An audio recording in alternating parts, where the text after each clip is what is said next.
Welcome along to the Lifting a Life podcast. I'm Cam, I'm the host. I have a bachelor's degree in psychology. I'm a personal trainer and I also work in IT. Today, I'm joined by Josh Jones. He's someone who I started following when I first started in the gym, maybe around, 2010 kind of time. He was one of the, and we chat about this in the episode, but he was one of the first maybe fitness personalities. I don't know if I want to use the word influencer, but online fitness people, let's say, around that time. So yeah, I started following him, and that's when, I first understood who he was. And then since then, he's helped me out with a few things, done a little bit of mentoring and stuff with him. But I've seen his journey evolve from a fitness personality, if you want to call it that, to someone who's worked in the corporate world of finance and also now pursued multiple different business ideas. So I was personally interested in this to discuss his journey, and if you followed him for that time too, I'm sure you are as well. But what we do chat about is obviously that journey of his from that fitness space into the finance and corporate world, and just how he found it, and is the impact on him with a particular focus on identity. Obviously going from a online fitness person and having a brand to then essentially cutting it off and pursuing something entirely different. That is what I was really interested in. So he spoke about that. And then we discussed social media quite a bit and its benefits and drawbacks. And then obviously because he has experience in the world of finance, I asked him questions around how we can better manage our finances and improve our financial position.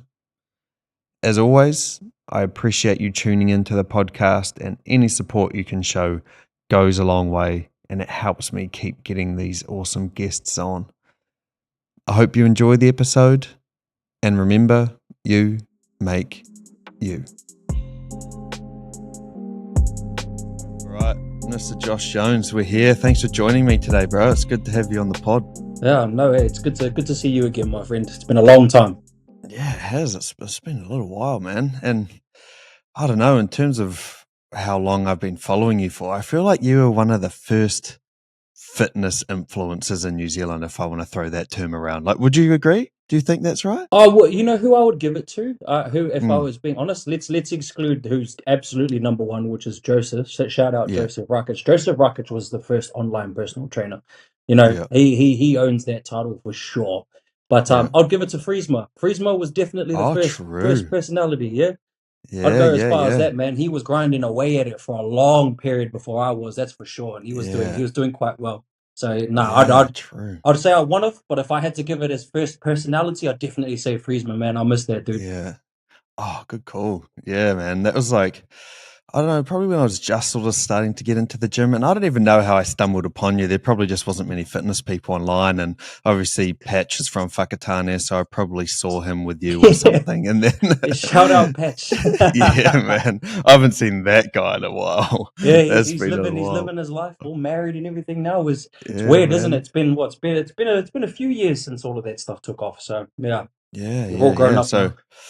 yeah, and then obviously you move into finance. I was so interested, and we want to like dive into that today. But Yeah, no, because I it's was following good you to as see like you a again, my fitness friend. It's been a long personality and a time. fitness person, and like you'd obviously competed and all that stuff, and then I saw you move into finance. I think for me, you were probably one of the first people that I saw that made a move from one industry to the next industry, and I just really reflected on how it would impact your identity. Like, oh, I've become this fitness person, and then you're like, nah, I'm going to move into the finance world. So I'm interested to explore that. But where I thought we could start is, could we just dive into your time in the fitness space a little bit and what that looked like back in the day? When was it? Was it like 2012, 20? Yeah, it was Yeah, around then, eh? 20.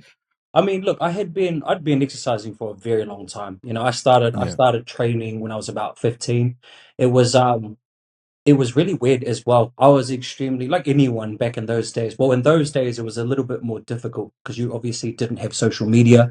You didn't Yeah, have much access to as much information as you do now, right? So for yeah, me, it was all bodybuilding magazines and just picking up and lifting and being yeah, extremely consistent.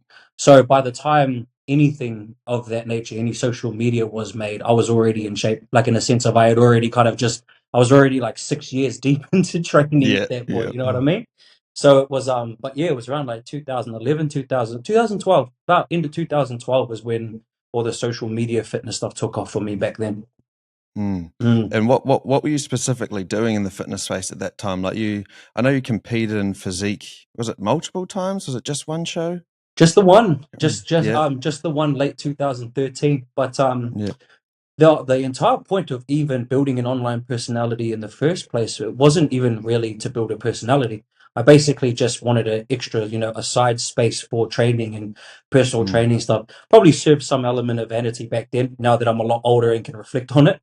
But yeah, for the most part, it was quite literally just a place where I felt like I could dump anything related to fitness. So I set up a Facebook page as opposed to putting it, just annoying my friends and family with it, I guess. yeah, yeah, yeah. So it was mostly just like a means of documenting what you were up to. Yeah, because I'd been hassled so often for it. I had so many Yeah, friends just basically saying, "Hey, give us some training advice," and I was like, "Okay, why not?" So it wasn't, I was in that sense that we're talking about, like, pioneering in that sense. I guess it was well mm, before anyone had any kind of structure to social media. We were all just having a laugh more than anything yeah. else.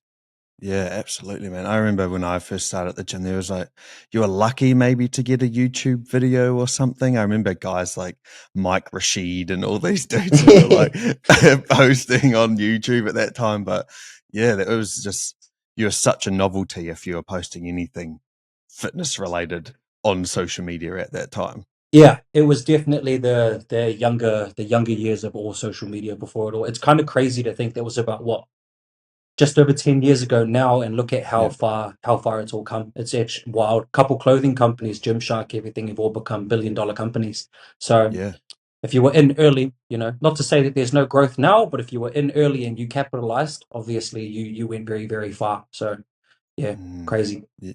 Yeah, man, seeing guys like the Gymshark CEO on these podcasts, like Diary of the CEO and stuff, and just hearing about his journey, man, it just reminds me of like there's the skill and the talent, but then there's the timing and a slight element of luck, right? Yeah. Like if you launch a gym clothing brand now, it would be quite hard for it to become a $1 billion company versus right on the cusp of when social media is about to take off. Yeah, absolutely. I'm always really transparent when I say talk about luck, because it is a thing.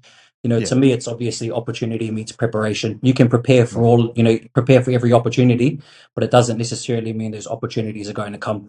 And that's mm, why I'm not one of those kind of people that pragmatically speaks about like the destiny and all that. Because I'm like, look, there's the whole starving kids in Africa thing. It's like no one's looking yeah. out for me. It's just that I happen to be, my circumstances kind of fit it. So it's a bit more difficult now in that sense. Obviously, all the algorithms and stuff, it's harder to crack the code compared to just launching a video. Like you said, back Yeah. those days, you could pop a video up and it would just go flying because they just Mm, wanted viewership. Now you have to mm. pay for viewership. Yeah, yeah, well, yeah, exactly.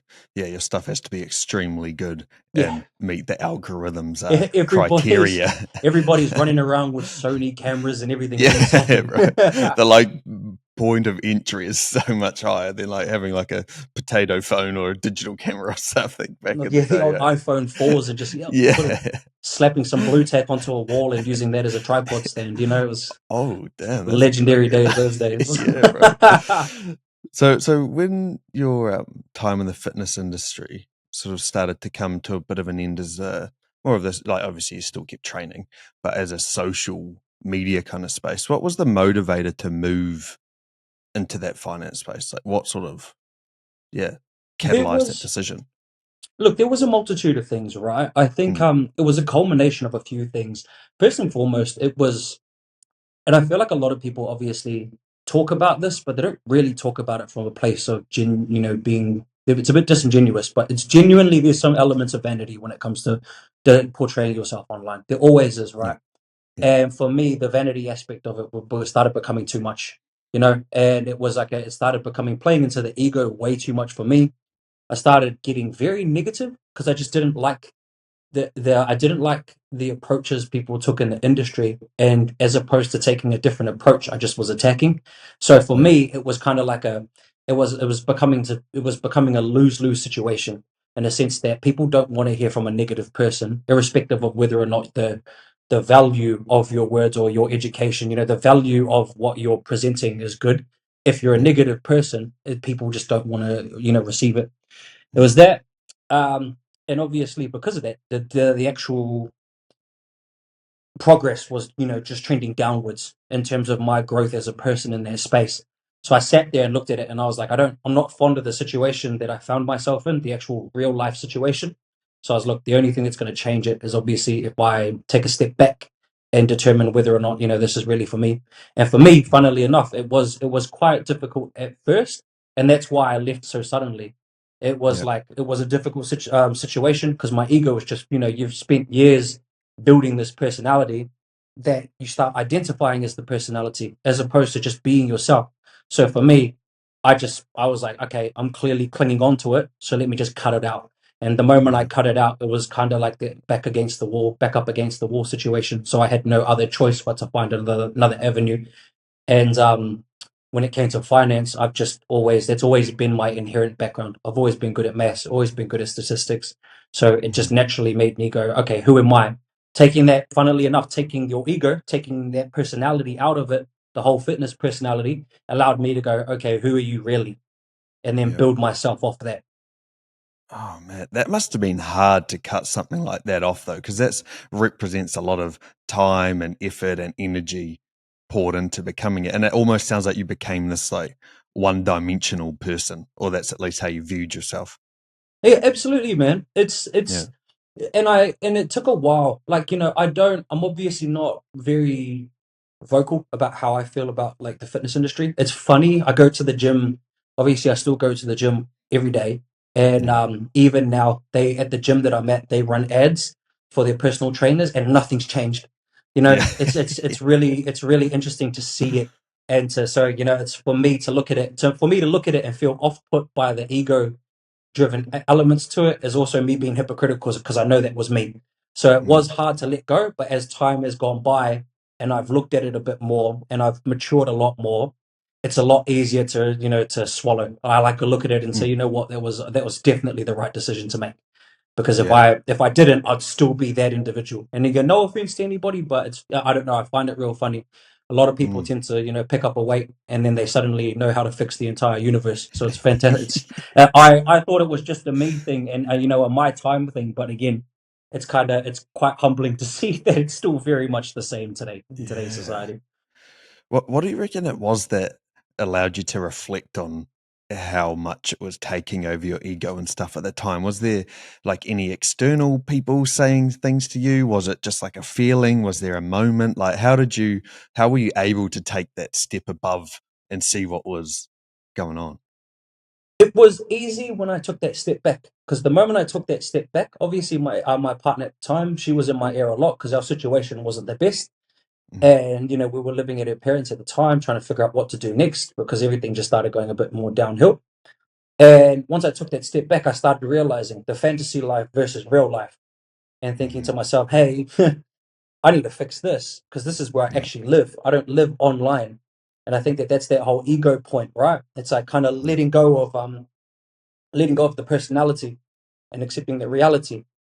And so for me, it was basically just taking that step back and accepting life for what it actually was. So looking at my situation and going, this is not a good situation to be in. And this thing that I'm clinging on to and so stuck in, aka the social media personality and presence, is preventing me from taking any kind of step forward. Yeah.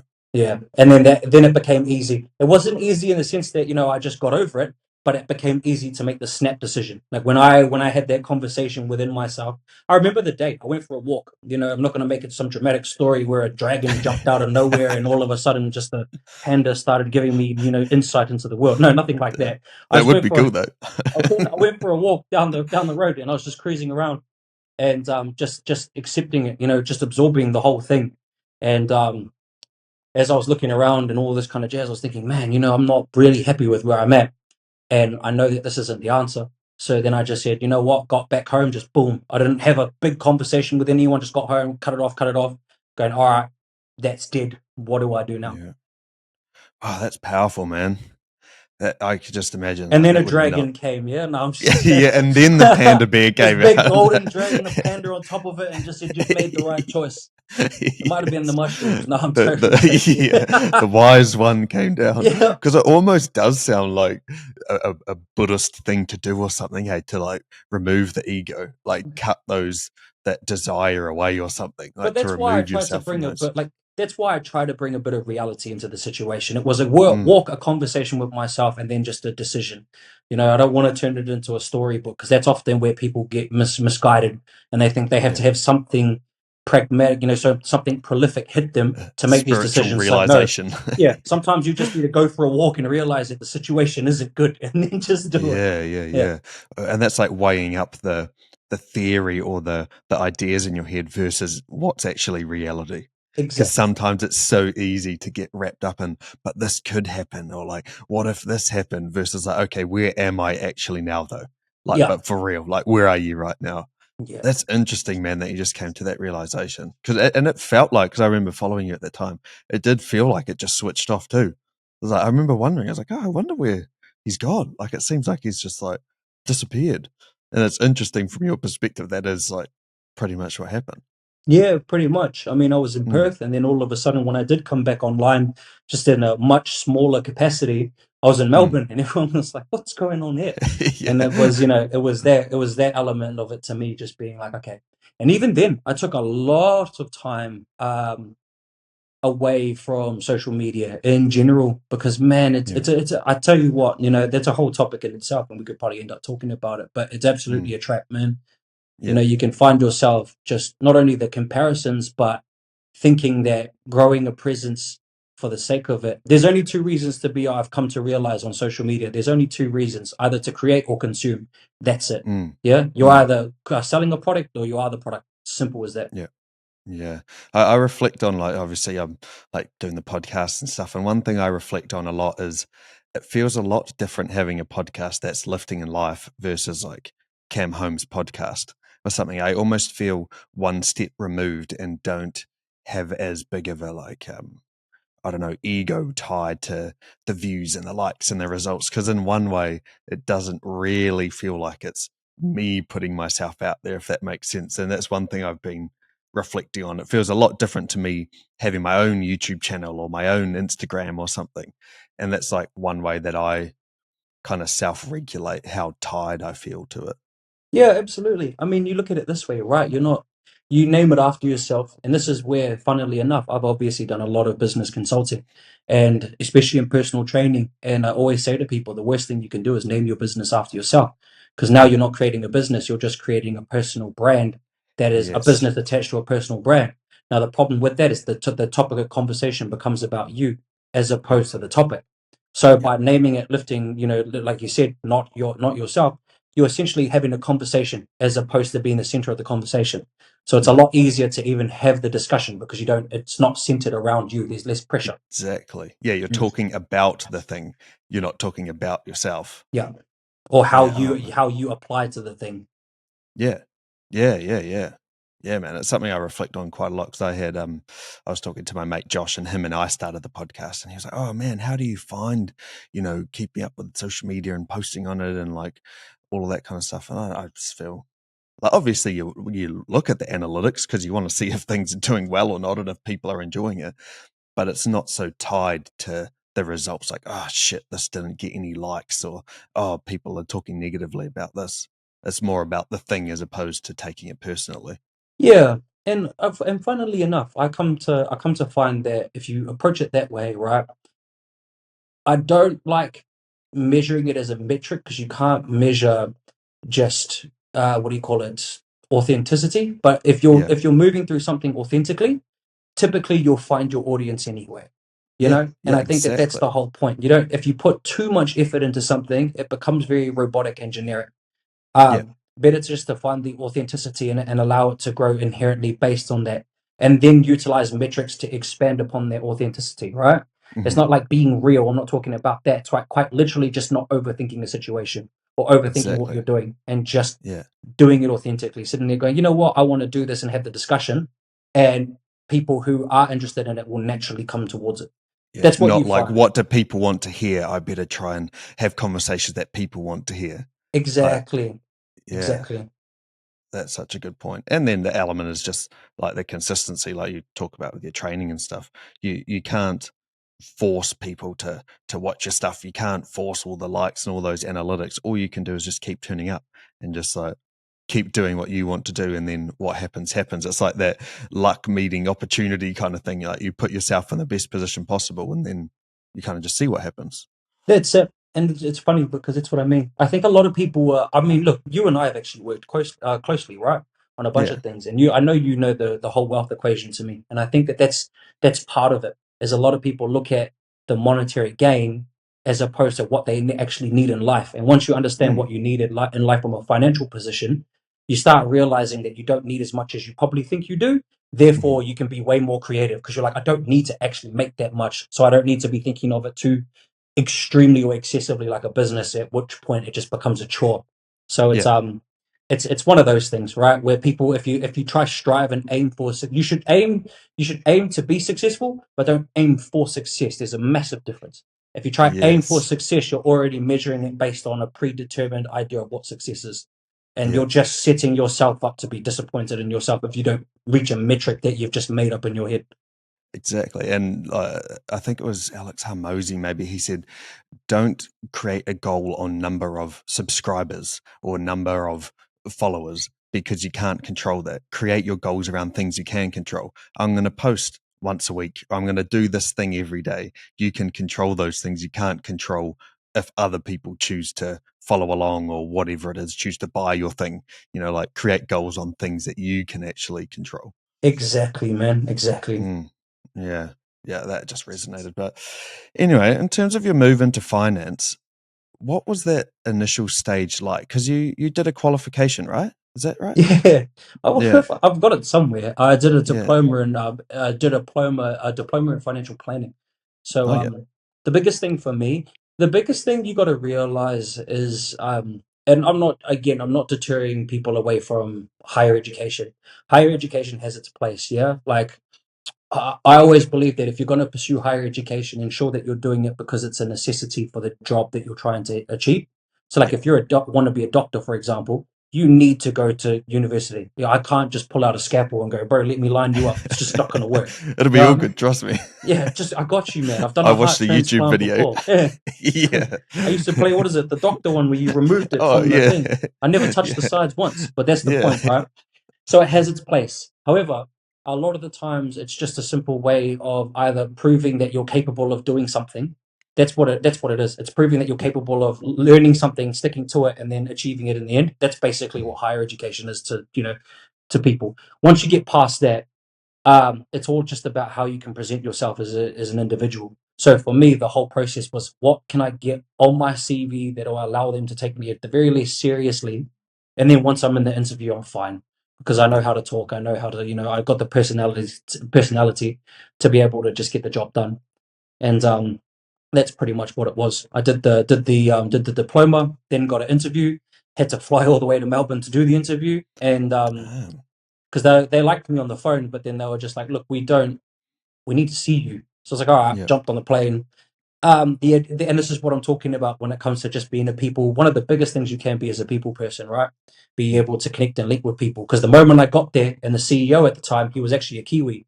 So by being a New Zealander, I instantly had something relatable. And Yeah. I remember the moment I knew I had the job was when he was asking me, because All Blacks were playing France, and he was like, "Who do you think's going to win it?" And I was like, "Oh, bro, if that's at the end of an interview with the CEO, I haven't told him I'm a New Zealander. He's clearly picked up on it. Then yeah, I was like, I've got the job." And sure Yeah. enough, by the end of the next day, they were like, "Yeah, we want you. Fly over, and we'll set you all up." So it was Damn. brilliant. So your first job in finance, you were living in Wellington at the time. Your first job in finance was in Melbourne. Yeah, Melbourne. No, I was Oh, living in Perth. I went from oh, Wellington you're in to Perth. Perth. Sorry. Yeah. Yeah. Yeah, Yeah. yeah, I see you in Perth. That's even further to fly, actually, probably yeah, from Perth to Melbourne. yeah. Damn. So there wasn't, like, in terms of the finance kind of space, there wasn't much going on in Perth, I assume. Is that why they're motivated to go to Melbourne? Well, look, I tried there first, but the reality is that Perth is built all around the mines, right? Yeah, So for lawyers, accountants, it's perfect. But yeah, beyond that, it's just there's nothing really. Probably now is because it's becoming more of a hub now that obviously the mining is such a huge part of Australia's economy, yeah. but not particularly. So Melbourne just Mm, made more sense, and I just didn't want to go to Sydney. I had already experienced some time in Sydney when I was a lot younger, and yeah, I just wasn't interested in doing that again. not the vibe. It's not. Hey, Sydney's a great place to visit, but I could never live there again. Yeah, yeah. Mm. And what was it like starting a corporate role after having been in somewhere like the fitness space? It was actually a relief, to be honest. Like Mm, the reason why it was a relief was because it was a bit more brainless. Brainless yeah, when I needed it to be. I needed to be brainless in the sense that I was already confused and conflicted as to where I wanted to go. In terms of, again, I definitely wanted to move into finance, but I was already stressed out. I'd spent the past yeah, 5 years developing, this fitness brand. I just let it go. I just wanted some consistency. Funnily enough, I just wanted the consistency. yeah, So it was actually very refreshing. It was very humbling taking a step back, especially again financially, because obviously I just had to start from the bottom in that sense. yep. But it was very, very just, it brought me a lot of peace being able to just wake up, go to work at 9 and then leave at 5. Mm, I'm not one of these guys that says, the rat race, blah, blah, blah. Sometimes having that consistency, you should always be developing something outside just to fulfill yourself. But that consistency has its place, absolutely, especially when you're mm. just trying to build yourself. Yeah, yeah, man. I remember when I was a personal trainer, and like personal trainers just bag on the corporate world so much. Like, oh, you're just sitting down looking at a computer screen all day. Like, as a personal trainer, you have no idea what people are really up to in their corporate jobs. Yeah, And also going from, so like personal training where your schedule's all over the show and you're training when it best fits people, to you're working 7:30 till 4 or something every day, and you get paid the same every week or every month. Like you say, that consistency, man, when yeah. you go from not having it, you realize how valuable that consistency can be when you actually do get it. Yeah, absolutely. Sometimes, and again, sometimes it's a necessary setback for get back, Mm, right? Sometimes you need to be able to sit back and go, okay, now I know I've got consistency, because it's that stress element, right? Like mm, you've got every day that you need to be taking care of. Now, if you can't take care of every day, how are you supposed to take care of, building yourself into the future? yeah, So knowing full well that every day is okay, it just gives you that sense of relief that is quite important, and important for you to be able to think a bit more freely. yeah, man. So how did it, from like a maybe a higher level perspective, align with, or maybe misalign with your expectations of the corporate world before actually getting into it? Look, it was one of those things. I mean, again, you and I have actually worked together, so you understand exactly the route with which I ended up taking. But Yeah, one of those things about the corporate world is you got to realize you are very much a cog in a machine, right? yep, And when you learn to accept that, then you can learn to identify how to become a bigger part in the machine. And I've spoken to you about that extensively. You and I've worked on that. And for me, that's probably was the most difficult part for the first couple of years being in corporate. Just ticking off all the boxes, hitting all the KPIs, getting that 2% year on year increase and thinking, this sucks, right? yeah, Or just trying to think about or figure out, well, how do I take that next step? And that was probably the expectation. I thought that I was going to climb this corporate ladder, but the reality is there's so much more to climbing the corporate ladder than you think. A lot yeah. of it is more of a mind game as opposed to actually being good at your job is what you get paid for. It's not what's going Mm. to get you to the next level. Yeah, maybe we could jump into that a bit more because, like you said, we worked together on that, and you've got a lot of knowledge when it comes to that space. So, in terms of navigating the corporate world and wanting to work your way up, what would be some of your key pieces of advice? Key pieces, yeah. Well, again, I did a lot of obviously mentoring for corporate clients, and I was quite proud of it when I was doing it. And funnily enough, I'll explain the reason as to why I actually got out of it in the end. But Mm, the biggest bit of advice I could give to you is understanding that you're not the workplace isn't your friends. They're not your friends. It's your work colleagues, right? yeah, And the moment you start identifying them as such, you take that you set up that barrier that emotional barrier to secure yourself, which allows you to then think a bit more strategically about how an office operates. I always use the analogy of an office being a chessboard, and Yep. everyone's just a chess piece in that office, right? Hmm. Once you understand how each chess piece works and how each chess piece moves, all of a sudden you can find how you can get a checkmate very, very quickly. And it's very much like that. A lot of people don't like the sound of that. They like to just show up to work and just get it done. And hey, kudos to you. That's what I mean, especially if you're looking to build something outside of your job, Yep. 100%. But if you want to climb that corporate ladder, you got to learn how to build those relationships, how to be someone that's irreplaceable. Be a as they call it, a key person risk, where you're just so valuable. Become someone that's valuable to the company, and a lot of the times that value comes from either having very strong relationships with a lot of higher up there people, or providing an impact on the bottom line. You do one of those two things, and you'll find yourself launching your career very, very quickly. Yeah. And the key thing there is you didn't once say doing your job to the best of your ability. Like that's like the baseline, right? You're ticking all the boxes for your role. Like nice work. You get that 2 or 3% because you've done that. It's like Yes. about finding the ideas or the things that other people haven't thought of, like you say, that like improve the baseline or improve the bottom line, and that get you noticed by people who are the higher ups, like you say. Exactly. The best way to put it, right? There's doers and thinkers. The doers get the pat on the back, thinkers get paid more. Simple as that. Yeah, yeah, man. What about? Yeah, I think I want to dive into the career a little bit more. We're here, we might as Yeah, well. why What? not? Yeah, what were some of the pivotal moments in your career in that finance space that allowed you to take some big jumps in that world? It was understanding who's your friends and who's your enemies is the biggest one. Yeah, Like just being capable of identifying who's there for themselves, which 99% of them are, and which people you can utilize around you in order to build a stronger case against those people that are there for themselves, which is mm, something that I did quite obviously quite successfully without going too massively into it.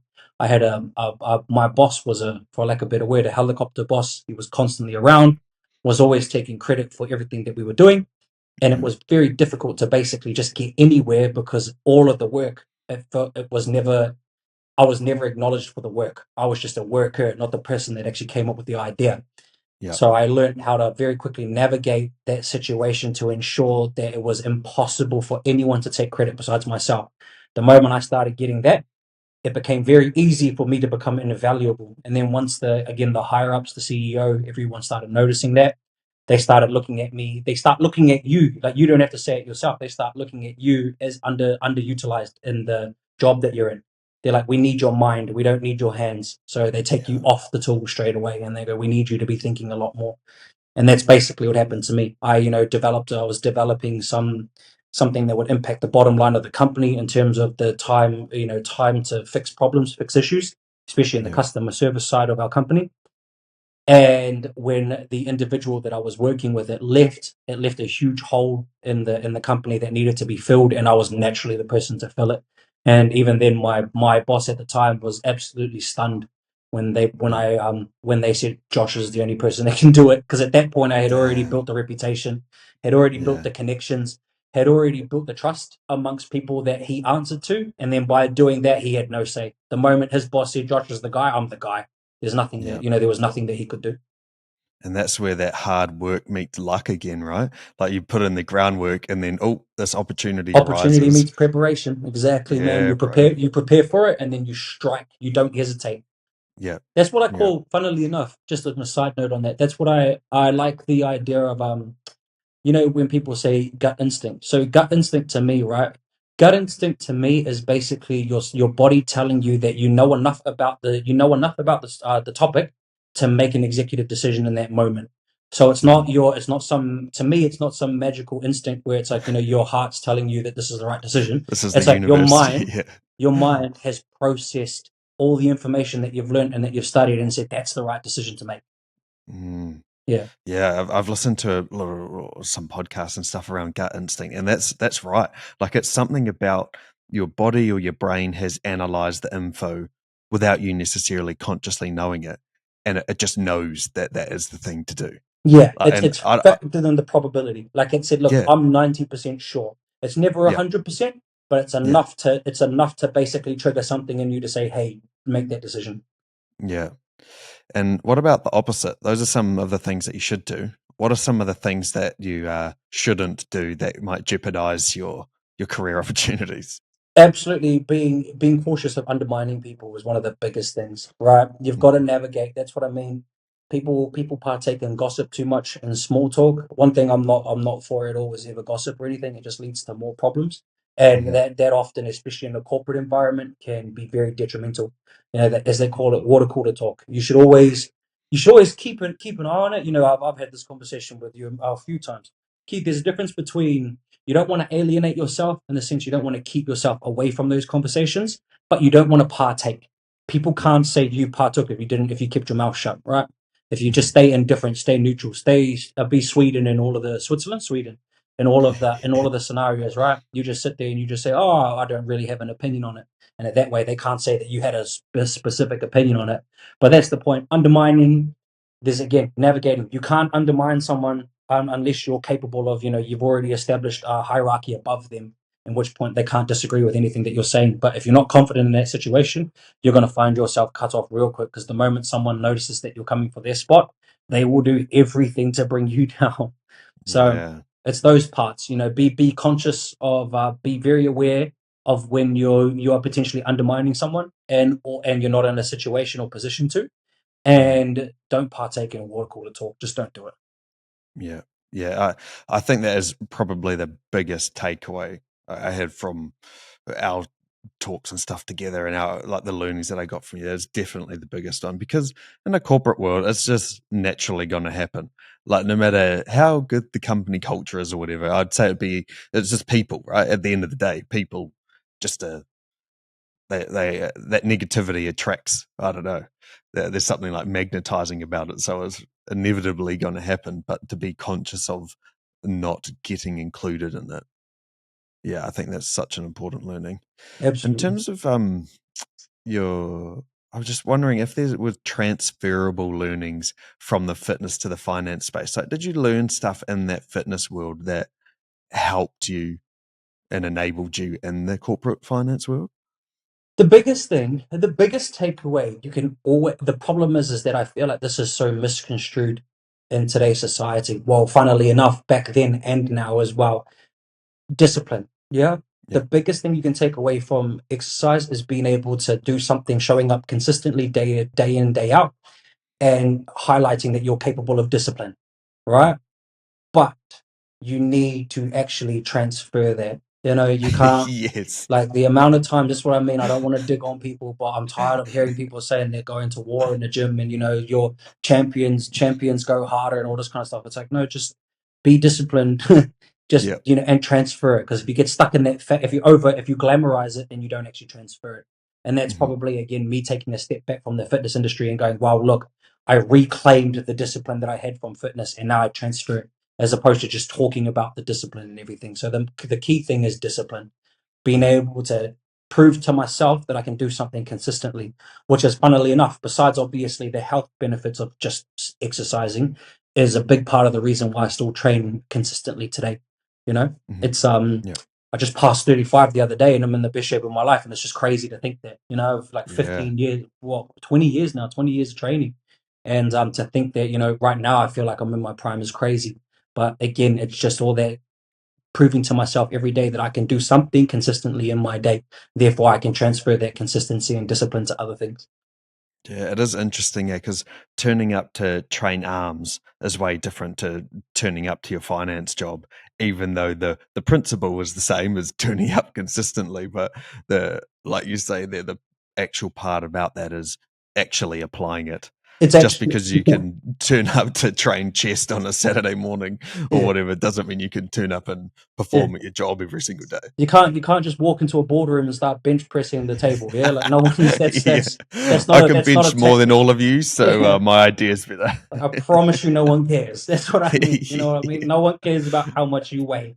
You know, Yeah, yeah, can we yeah. also normalize not weighing yourself if you're just going to the gym? You don't need to weigh a specific number. Yeah, everybody Exactly. stop reaching 100 kgs and what do you call it, at the expense of your actual health, please. Yeah, and then you're walking upstairs and you're Well, and you're struggling to like, man, breathe. I'm just trying to hit 100 kgs. Like, for what? For Do you have why? a weight grade that you've got to meet or something? Yeah, are you It's crazy. powerlifting or fighting or what are you Yeah, like doing? fighting your demons, man. Someone called you small once when you were young, and all of a sudden you have to I'm overcompensate, gonna man. prove that guy wrong. Yeah, I'm gonna prove it. Yeah, He doesn't even know you exist anymore, man. yeah, yeah, yeah. Yeah, it's crazy. What about the elements of maybe networking and communicating with people? Did you find it easier to communicate and network with people having come from a background of social media and being accustomed to that kind of stuff? Not really, to be completely honest No? with you. That's one of the things that I found quite interesting, because I always attributed it, always, funnily enough, because again, I'm living here in Dubai now, and I've obviously met a lot of the, without going too much into people's names, but I've met a few people here, and it's insane to see the level of, I wouldn't call it insecurity. Some of elements of it's insecurity, but not in a negative. It's always going to be in a Mm, negative way when you say it, but I'm talking in terms of them being lacking actual yeah. real world confidence in themselves, right? So, like And I introversion, do you think, or do you think Yes, it's like, yeah, absolutely. So yeah, it's like, again, it's that element where it's a facade. If you're yeah, overcompensating in this area, it doesn't mean it's applicable or transferable in real life. yeah, And nowhere shows that more than a place like Dubai, where networking is so important. Whereas, again, if you're coming from a social media background, cool, you've got 1 million followers, but can you sit in a room with a billionaire over here and just be normal? If you can't, yeah. you're not going to bring up your phone and go, look, follow me on Instagram. They're going to be like, "Well, Yeah, what?" but look at my posts though. Yeah, like that's what I mean. Yeah, I can't say it to you, but I posted about it last week. Yeah, like it yeah, doesn't yeah, it doesn't yeah, hit the same, right? So yeah. I felt the same.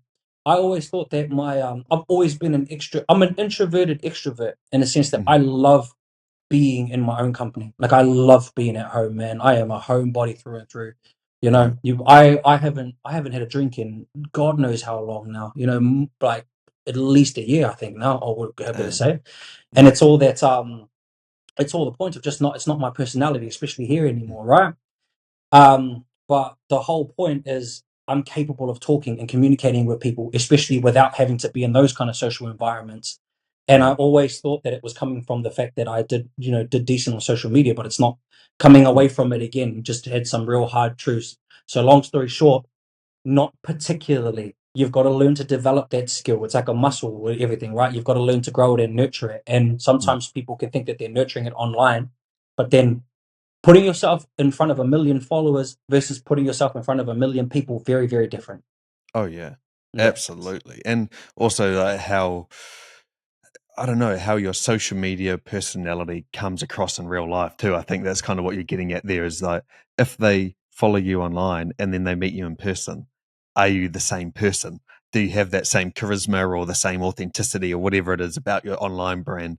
Does that also just come through naturally in person too, right? Well, that's the point, and that's often like what you've probably noticed. I've steered a lot more away from social media because there's just no interest. Again, for me, it's you're either on. We said just before, you're on social media for one or two reasons. You're either creating or you're consuming, right? Mm, There's obviously the outlier where it's quite literally just a place with which you update your friends and family. And I yeah. think that that's what you find. I found that most extremely successful people that I know from here, and I know a lot of them now. It's insane. The some of the numbers I could throw out there and here, the place like this, it's crazy. But one thing you'll notice is that they don't need to operate in a certain way online. So they're normally Yeah. just friends and family, but they have massive followings because they're probably known, or they're very unknown and very, very private individuals. So they stay on their outlier. And I think what's that saying to you about where success actually is? A lot of the Yeah. times, if it's online, it's because you're conveying a product or something. Nothing inherently wrong with that, but I think that that's what I mean. And when you do that, it's very difficult. You got to be careful because you put yourself in a subset in the real world. You're in that Mm, category of social media people. So it's like yeah. it's very difficult to steer away from there sometimes when it comes to these meetings. Like, sometimes I'll be in meetings with people and I'll just be like, you seem capable, but in reality you're not transferring the skills properly. Yeah. So yeah, you got to be careful. You got to be careful with social media, in my opinion. A lot of people are like want to try and pretend to be authentic and everything, and it's like, well, you're extremely authentically inauthentic. Best Yeah, way to yeah, put it. yeah. Yeah. And to portray yourself authentically, especially like on a podcast, I feel is kind of different because it's such a long format. Yeah, it's hard to be inauthentic for an hour and a half or something. But to display yourself authentically in all the elements of yourself in a 20-second reel or a carousel on Instagram or something, it's very difficult, right? Like you're still, even if you try to post your authentic self the most, I feel like it's still gonna mostly be your highlight reel. Always, it always is. Yeah, I mean, even like the captions, you'll see like a, I always have a laugh. I laugh with my partner at the moment. Like yeah, about this whole thing. We'll see people and they'll be like posting, photos of like photos of their, what do you call it, their rear ends and stuff like that, right? yeah. And it's got like a big caption about dream, believe, achieve. It's like just post you had a good workout. Like you don't need to go to that extent. Like Yeah. no one, like if you want, just do it. But they're like, I Mm, don't want to be judged. It's like, well then, like that's what I mean. Where it's yeah, very difficult to be unless you're so. And a lot of the times, funnily enough, I attribute it to financial success in the yeah, sense that people that are extremely financially successful, I promise you, they don't care. You know, yeah, so they'll just post a photo saying, I had a great time in Portugal with my family. And everyone's like, wow, yeah. this is amazing. But then you've got a fitness personality or a social media person that's like, another day of the hustle. And you're like, well, bro, just post the photo, man. Like, Yeah. Had a yeah, good workout. yeah, I Thumbs had a up. great workout. It was good. I had a good pump. Here's my Yeah, pump. yeah, yeah, You know what I yeah, mean? Like, and that's what I mean. So it's very difficult to not have a highlight reel. And mm, even now, funnily enough, I'll be honest, that's why I very rarely post because I'm still cautious of it. yeah, Like I did a post yesterday and I just said, I've been living here for 6 months, whatever. It's been going well. I'm happy so far. And inshallah, it continues. It's like yeah, that's how I actually feel. It yeah, doesn't yeah, need to yeah. be some like I'm in Dubai, here's my Lambo, here's my thing, Living I'm my living the best life. dream. Yeah, Yeah, like it doesn't need to be that. You know what I yeah, mean? yeah, It's yeah, just that yeah, hey, I'm enjoying myself. But even then it's like it almost feels like a moot point sometimes because like do I really need to be doing it? yeah, yeah. And who are you posting it for too? Yeah. I think if you're not trying to be a online influence or whatever you want to call it, like you really are just posting to friends and family to give them a bit of an update, right? I Like tell you it's what, I tell you one thing. I've been getting absolutely dragged by family because I deleted all of my social media, right?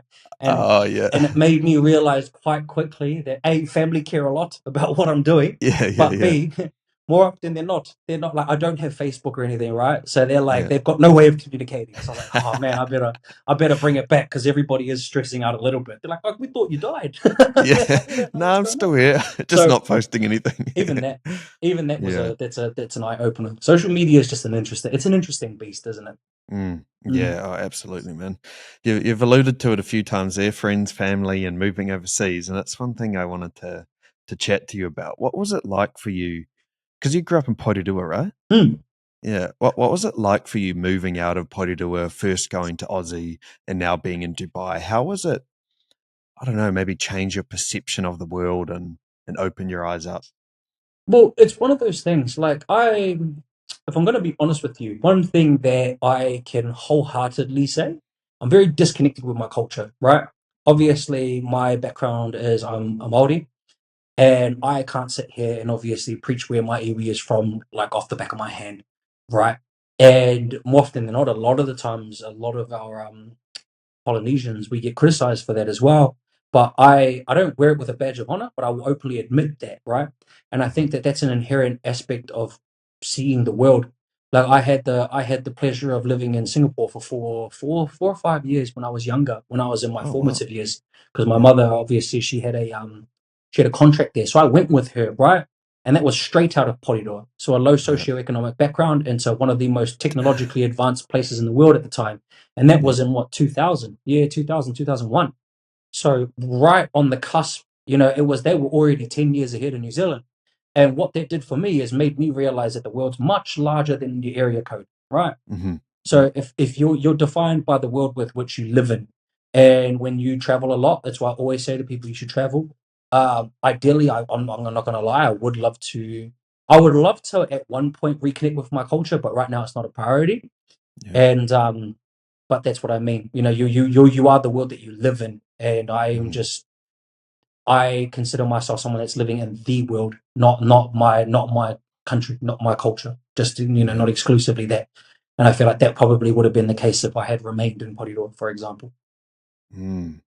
Yeah, absolutely, man. How do you think it's impacted your connection with friends and family? Is it kind of like a means of you make it work? Like you travel back home, they come to see you. I see your mum comes over and stays with you in Yeah. Aussie quite a lot. Your stories are always cracker when Oh, she's over there.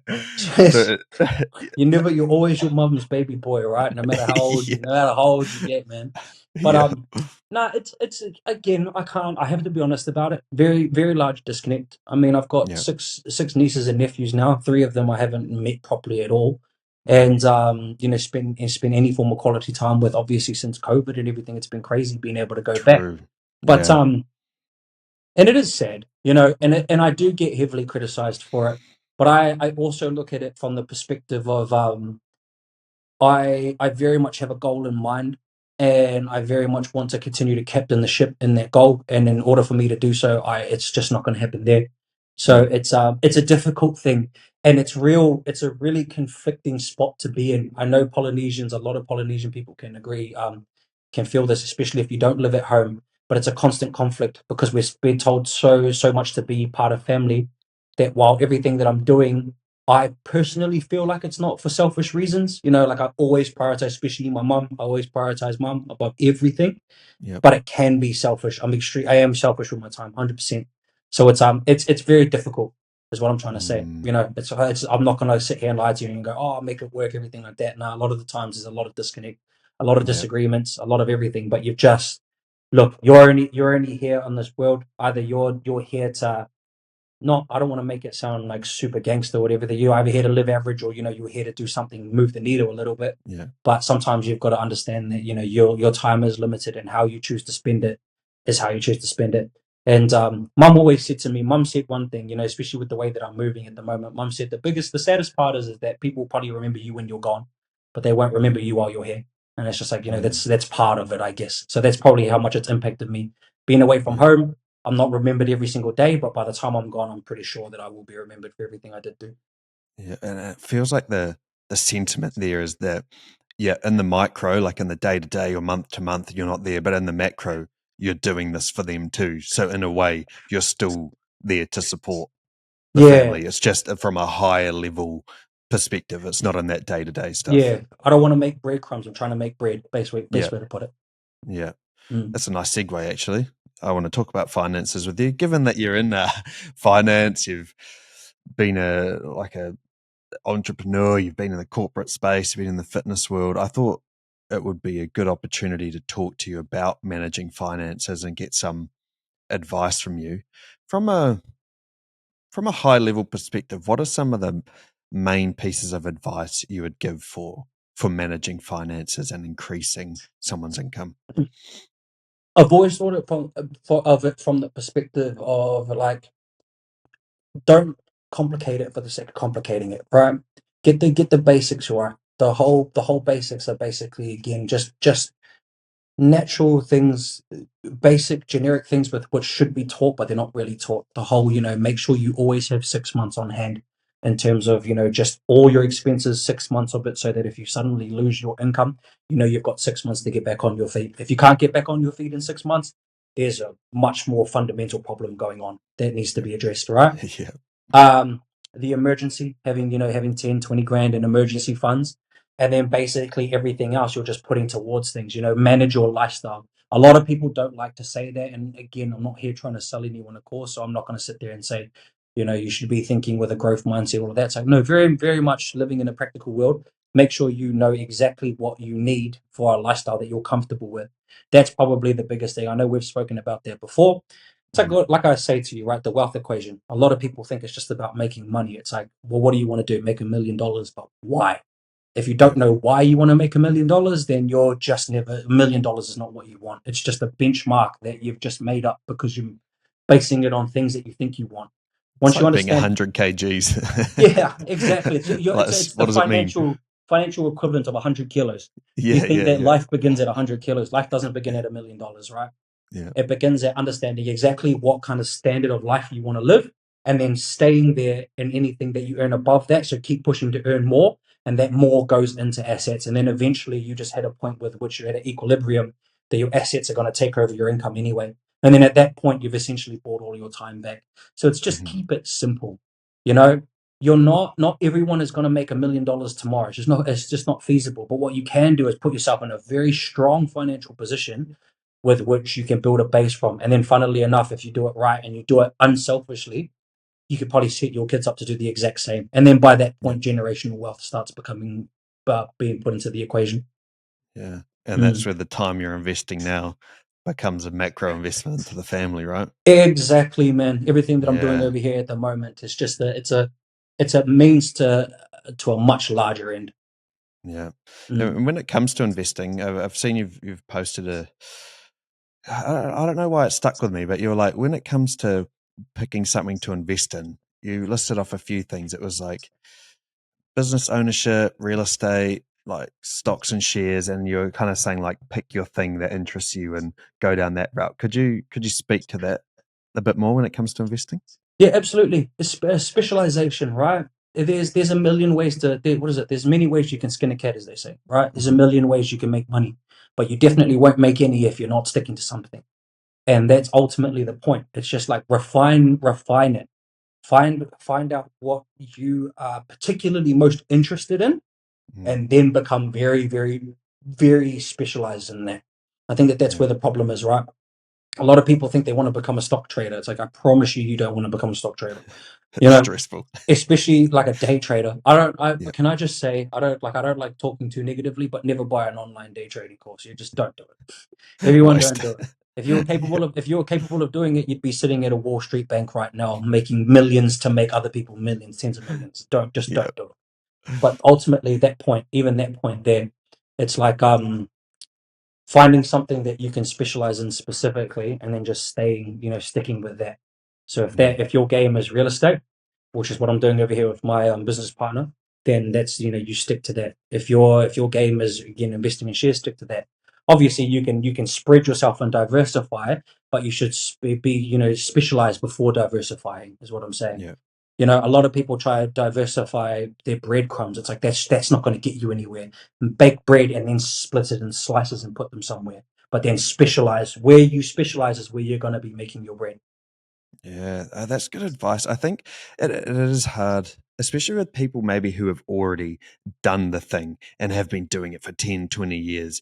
Maybe their advice is more disconnected or something because it is so easy to think like, oh, I need to be diversifying because I need to have multiple streams and I need to have like increase the safety of my investment. So diversity is good. But when you're starting out, it sounds like the advice there is pick the one thing at least to start with and Yeah, specialize in that.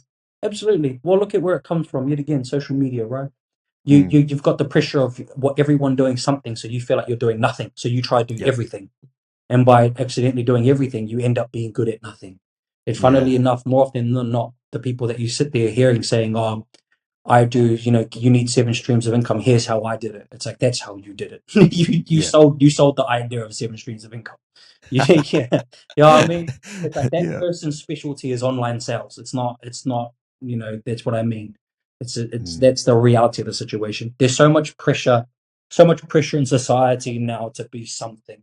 And it's like, why don't you just be whatever you want to be, not whatever, mm, you're determining. And funnily enough, that's this place, Dubai, is probably one of the most humbling places in that sense, because you go from no matter where you come from, you could be a big fish in your pond, but here you're a tadpole in an ocean full of whales, and there's yeah, something that's incredibly humbling about that, and motivating as well. And it allows you to realize when you're sitting amongst these people that you've never heard of on social media or seen online, but they are infinitely more successful than you. You start realizing that, hey, I need to peel away from the perception of success and start actually working on something to be a success.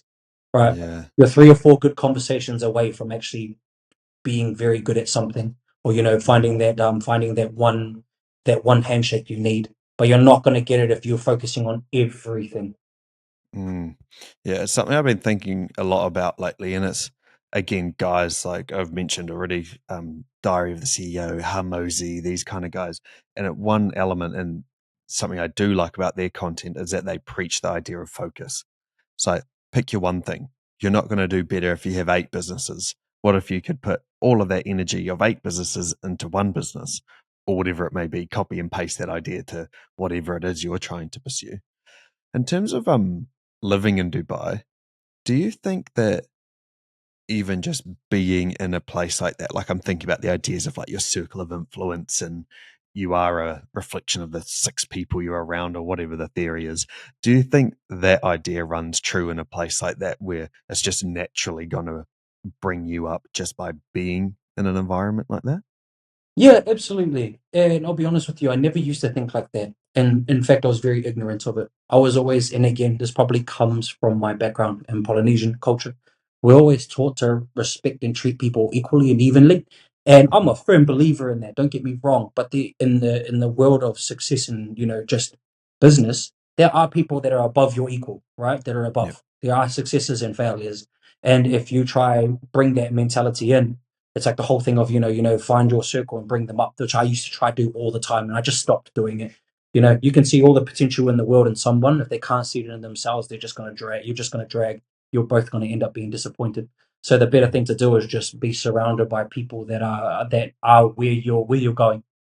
I never used to do that. In fact, I was probably again my ego refused for me to believe that you needed to do that. But being here, I'm a lot more again a lot more aware of myself and aware of where I failed a lot, and Hmm. that was probably one of the areas because now I'm around a few people that again no one would ever know who they are, and they prefer it that way, and I prefer it that way. But that comes from actually living in this world and being around these people and having Yeah. access to these people. You're not going to have access to it if you're just hanging out with the bros every weekend. Mm, mm.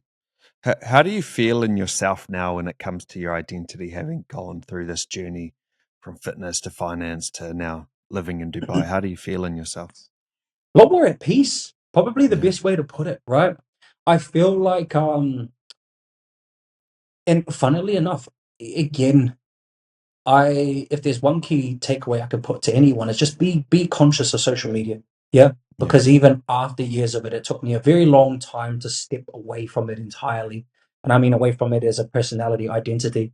It's actually so for me, a lot of peace. Like I sit here, I don't have to worry about I don't particularly, I'm bothered by people's words. And things of that nature don't impact me. And it's because I'm very capable of I'm in this environment where I'm like, I can only be myself, and by only being myself, I'm at super at peace. So it's quite fitting, and there's much less yeah, pressure on me. You know, I feel like I've always had a lot of natural leadership, and therefore a lot of influence in that sense. But over here, I'm definitely being led, and it's a very humbling experience, and it's just a lot less pressure, more pressure to mm, perform. But I like that. That kind of pressure is a privilege. Yeah. yeah. Mm. What does your day to day in Dubai actually look like? Phone calls and meetings, man. It's Yeah. just it is insane. I'm up at probably 3 or 4 a.m.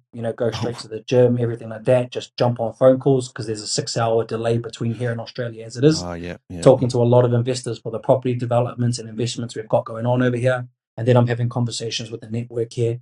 A lot of it is conversations. It's really interesting. Dubai is a place where nothing happens and then everything happens. So you could hmm, be sitting there and you just have 4 or 5 conversations, and then you have the right conversation where they're like, all right, let's do this.